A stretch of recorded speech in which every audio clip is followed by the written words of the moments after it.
दोस्तों, कुछ लोग यह शंका करते हैं कि परम तत्व निरंजन है, निर्विकार है, निर्गुण और निराकार है, वह सगुण साकार कैसे हो सकता है और क्यों होगा। इसका उत्तर यह है कि जो संसार की सृष्टि कर सकता है, क्या वह स्वयं शरीर धारण नहीं कर सकता। अतः निर्गुण निराकार का सगुण साकार होना कोई अस्वाभाविक नहीं है। इसलिए हमारे शास्त्र में और ऋषि मुनियों द्वारा कहते हैं कि निर्विकार, निराकार, निरंजन, शुद्ध चैतन्य ब्रह्म जगत के कल्याण और हित साधन के लिए स्वेच्छा से सगुण साकार रूप में इस धरा पर अवतरित होते हैं। वैसे तो संपूर्ण सृष्टि ही परमात्मा प्रभु का ही रूप है, अर्थात स्वयं परमात्मा ही संसार के रूप में व्यक्त है। पर ब्रह्म परमात्मा पूर्ण चेतन स्वरूप है जो 16 कलाओं से परिपूर्ण है।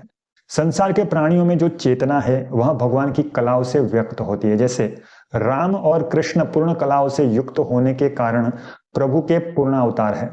सृष्टि के सभी प्राणी ईश्वर के अंश है। ईश्वर अंश जीव अविनाशी, परंतु ईश्वर की कला के कम ज्यादा होने के कारण इन जीवों की शक्ति और प्रभाव में अंतर पड़ता है। तो इस ईश्वर के द्वारा दी हुई शक्ति का जो कम ज्यादा प्रभाव है उसको हम देखते हैं। तो जगत में उद्भिज, स्वेदज, अंडज, पिंडज और जरायुज, ये 5 प्रकार के जीव हैं जिनकी चेतना का तारतम्य परमात्मा प्रभु की कलाओं से व्यक्त होता है। अब तृण से तरु पर्यंत उद्भिज, जमीन से उत्पन्न होने वाले वृक्ष आदि वनस्पति पदार्थों में भी आहार ग्रहण, निद्रा तथा स्नेह द्वेष के प्रभाव को ग्रहण करने की क्षमता होती है। यहां केवल अन्नमय कोश का विकास है। यह उद्भिज एक कला से युक्त है। स्वेदज, पसीने से उत्पन्न जू, लीख आदि, यह सब जीव जिनमें प्राणमय कोश का भी विकास है, अर्थात वह सक्रिय जीव है जो 2 कला से युक्त है। इसी प्रकार अंडज, अंडे से उत्पन्न होने वाले पक्षी, सर्प आदि प्राणी 3 कलाओं से युक्त हैं जिनमें मनोमय कोश का भी विकास है। ये अंडज प्राणी संकल्प विकल्प भी करते हैं और पिंडजों में विज्ञानमय कोश भी प्रकट होता है। ये प्राणी बुद्धि का उपयोग करते देखे जाते हैं, अतः इनमें 4 कला का विकास कहा जाता है। अब आते हैं जरायुज प्राणी पर।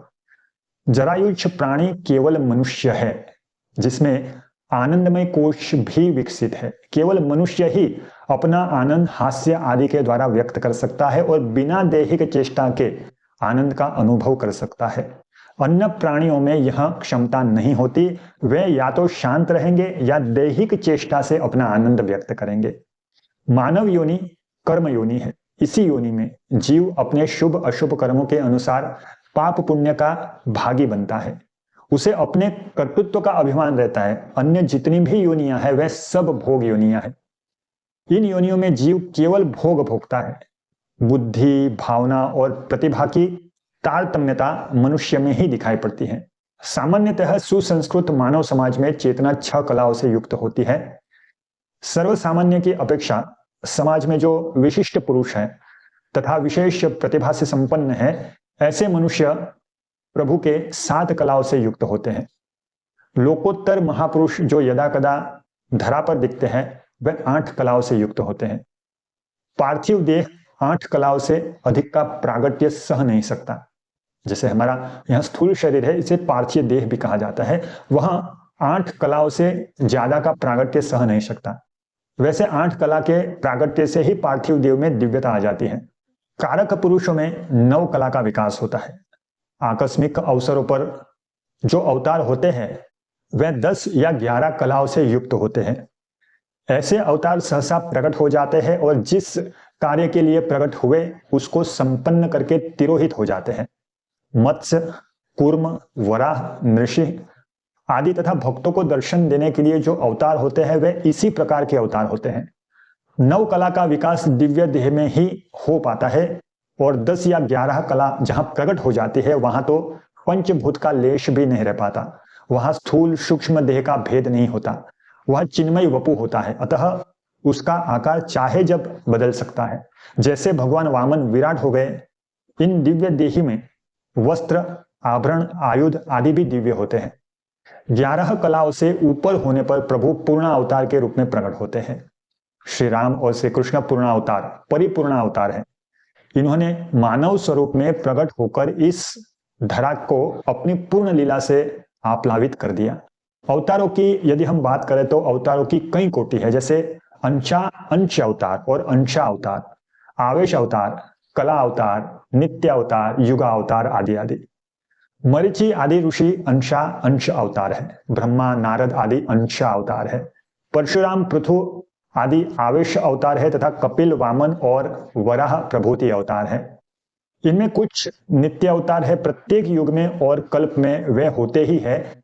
जैसे ब्रह्मा जी सृष्टि जब होगी तब प्रारंभ में प्रकट होंगे और सृष्टि पर्यंत रहेंगे।